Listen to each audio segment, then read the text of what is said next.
Nginibingelele ekhaya lamaphupho. Uma umusha la ekhaya sicela ukuthi ushaye u-subscribe ukuze ngokulandelayo ungaphuthelwa uma sifaka ividiyo. Ukubaluleka-ke kokuthi u-subscribe senzela ukuthi uma ubuza umbuzo kwi-comment sithi masibuya nevidiyo eyimpendulo, i-notification izongena kumakhalekhukhwini wakho, ebese ividiyo uyayibona ngokushesha kanjalo. Kanti uma unga-subscribe-ile angeke uze ubone nhlobo ukuthi cha, impendulo usuyitholile. Ngakho-ke uma unombuzo buza kwi-comment sizokwenzela ividiyo. Uyakwazi futhi ukusi-inbox-a lapho ku-TikTok, usi-follow-we, inbox ucele inombolo ka-WhatsApp ozobuza njalo kuyona ekuseni uma-ke kukhona isibonakaliso obe naso.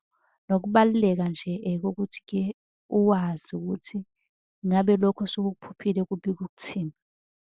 Ake singene-ke kwelanamhlanje sikuchaza. Usibhalelile lapha ku-comment uthi mina nginokuphupha izilonda. Nginokuphupha uthini? Oh, uthi-ke unokuphupha izilonda, mhlampe emzimbeni unamathumba amelile.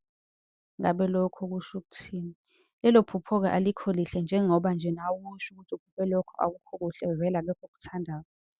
Lapho-ke sisuke sikhuluma ngokufa okuzayo okungenzeka kube khona okanye kusuke kukhona ukugula okukhona okungenzeka ekhaya okanye wena kukhona ukugula okuzokuvelela.